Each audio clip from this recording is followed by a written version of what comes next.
every Essen Spiel, there are a few games that are so anticipated, so sought after, that people are talking about them weeks before and they sell out almost immediately. These are not those games. Essen Spiel is the biggest board game convention in the world! This year alone, 1,200 board games were released in the space of one weekend.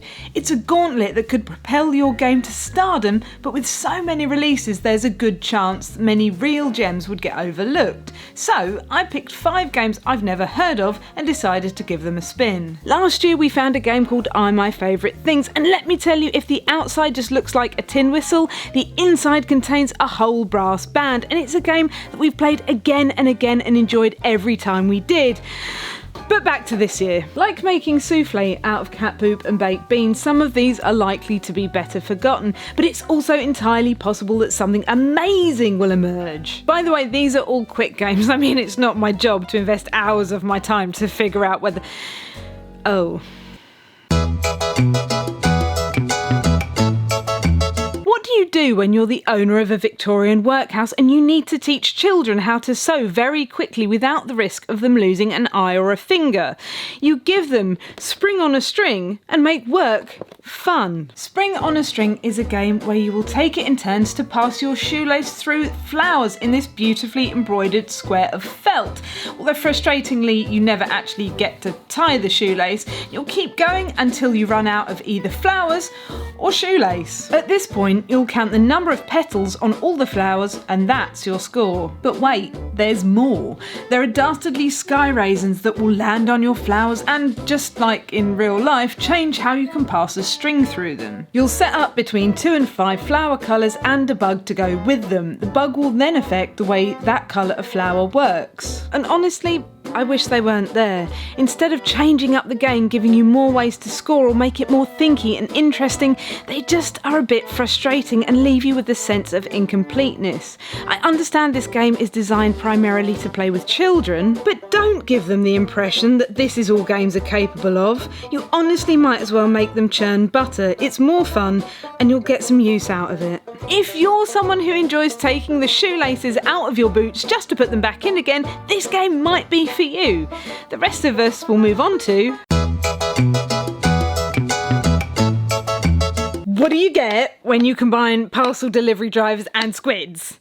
No, this isn't a joke. This game literally has parcel delivery drivers and squids, and I just need someone to explain it to me. In the unfortunately titled Going Postal, you play a delivery driver who works for a company whose name is just about different enough not to get sued. When the day begins, you have a hand of cards. You will select a card, play it, and then simultaneously reveal it with all the other players. In each of the 4 time slots, you can choose 2. Deliver a package, stay home, because you're a hard-working delivery driver and you need your rest.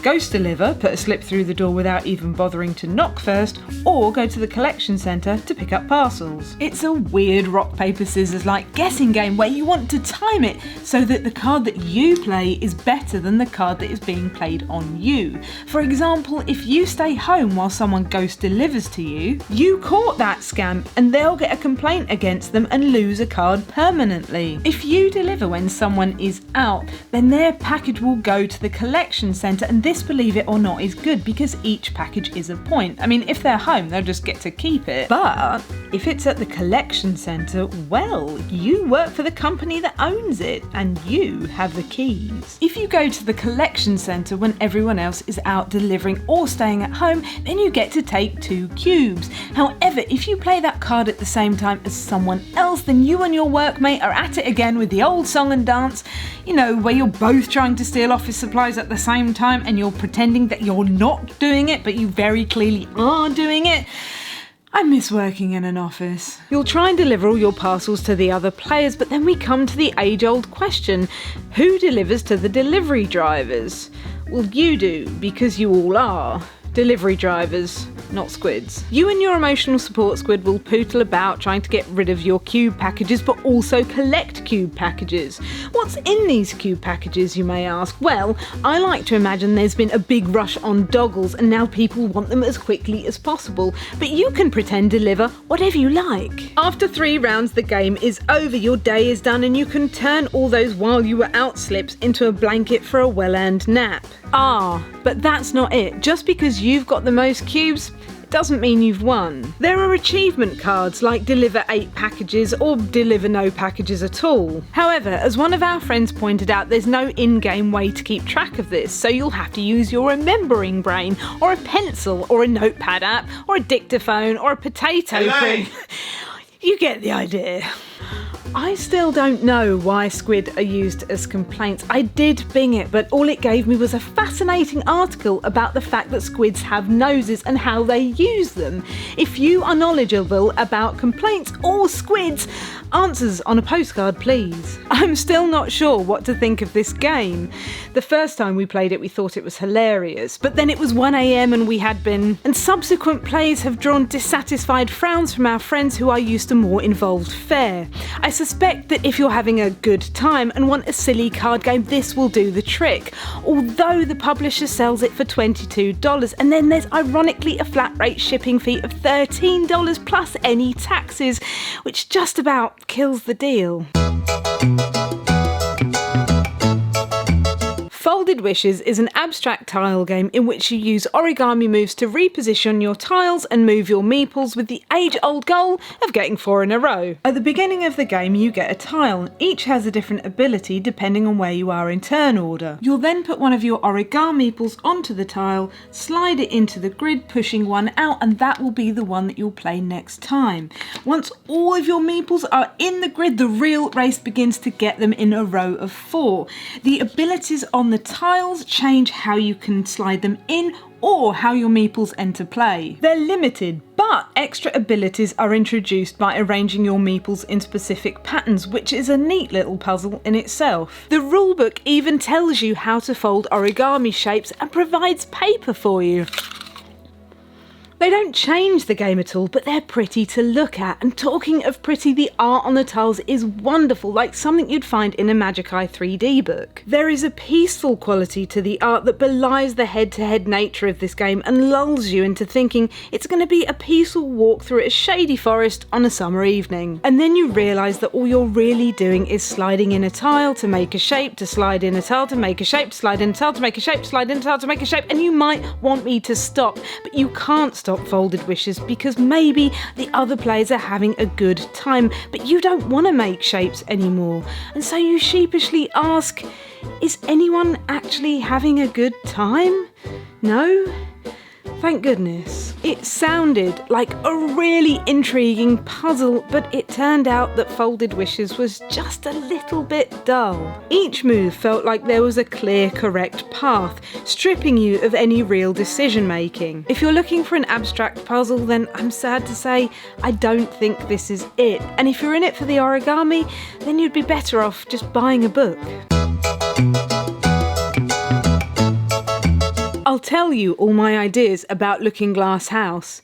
First, there's a room you can see through the glass. That's just the same as our drawing room, only the things go the other way. Mirror Garden gives you a target garden and then asks you to use the 4 sides of the semicircles and a mirror to recreate that garden. The first one to achieve the floral facsimile wins the card. Each one has a different layout of flowers and paths, and moving the mirror creates beautiful kaleidoscopic colours and patterns, a trippy swirl that draws you ever deeper into the puzzle. The king wants you to recreate these gardens exactly, but rather than using an enormous mirror to try and make the right flowers, you might be better off just popping down the garden centre. One of our friends played it at Essen, and after doing the first 2 in 0.03 seconds flat, decided to try the hardest one in the box. If this is your brain too, then it probably wouldn't be much of a challenge, but if you're like me and have the brain of a sausage, then this is a good puzzler. And although it doesn't say so on the box, there is no reason why you couldn't play this solo, just working through the cards and trying to recreate the patterns. And that is probably what I will do, or just shine the mirror in people's faces who I don't like. Either's good. Crumbs. If only there were a game where the first player was the person who had the most animal scratches. Well, there is, and this is it. T-Rex's Holiday is a roll and write game about what your cat does to be a menacement when you've come home from work, like jumping on tins of tuna and donning little train driver hats. Adorbs. One person will roll all 3 dice and hide one, that is the T-Rex die, because you know, pets steal stuff.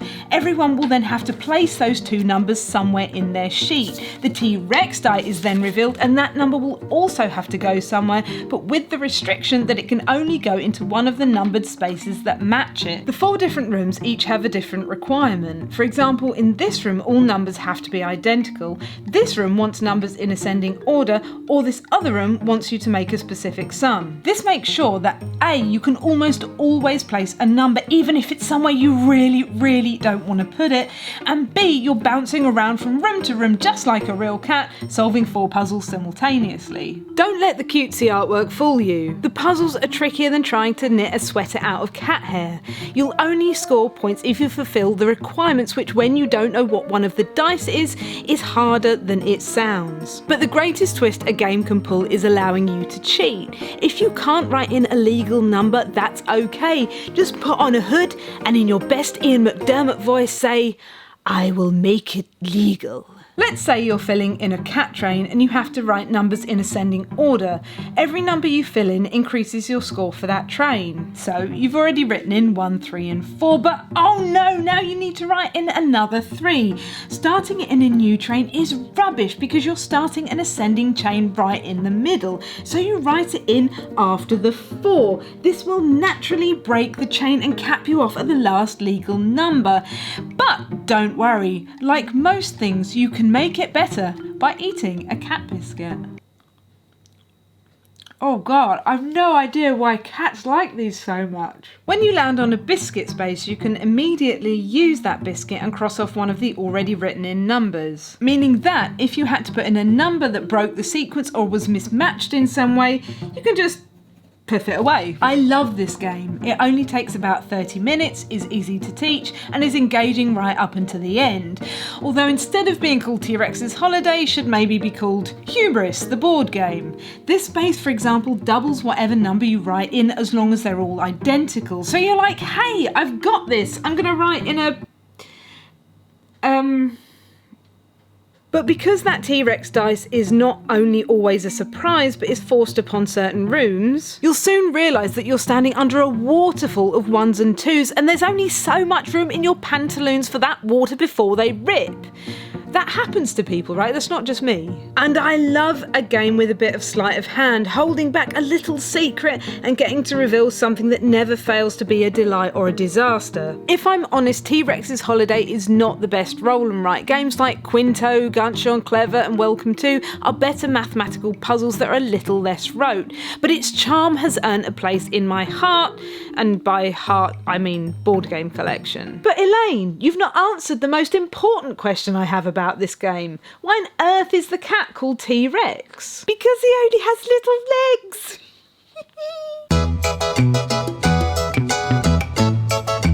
Aside maybe from T-Rex's Holiday, I'm not sure this was really worth it. I really wanted to find something that I could shout from the rooftops about, and none of these games are it. But last year we found this. If you're rubbish at small talk and get stuck on, "So there's weather again today, huh?" My Favourite Things is a game that will let you learn about someone else whilst hiding under a comforting blanket fort guise of a game. Each player chooses a colour and takes a deck of cards. These are composed of 2 parts. One part is numbered 0 to 5 and the other part is blank. You will then take your player card and write a topic on it, anything you like, cheeses, Wachowski films, toenail shapes, whatever. You'll then pass these to the player sitting next to you and they will have to write down 6 of those things. 5 that they like, not necessarily their top 5, but they must like the one they write on 1 more than 2, etc. Then on the 0 card they will write something they do not like at all. They pass the cards back to you and then it's your job to decipher the order. Can their favourite song really be William Shatner's rendition of Lucy in the Sky with Diamonds? And surely their most hated vegetable can't be a carrot. I mean, who hates carrots? Sociopaths. That's who. The peas and potatoes of the game is trick-taking. Each person in order will try to play the highest ranking card in their hand. Whoever succeeds in playing the lowest number will win the trick and 1 point. So it's generally a good idea to play your 1 when you think no one else is playing theirs. Unless in the same round someone plays a 0 when you've played a 1, then they will win the trick because 0 trumps a 1.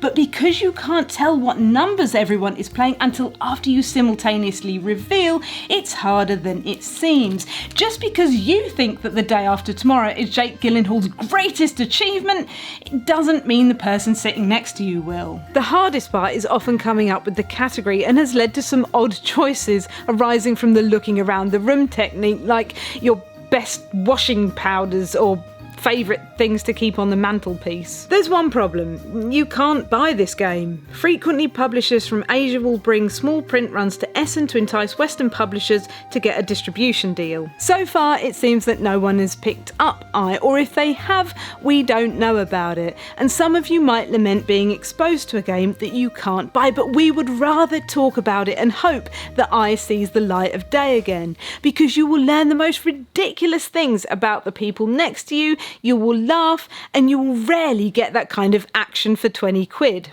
Every Essen can't produce an I, but that will not stop me looking.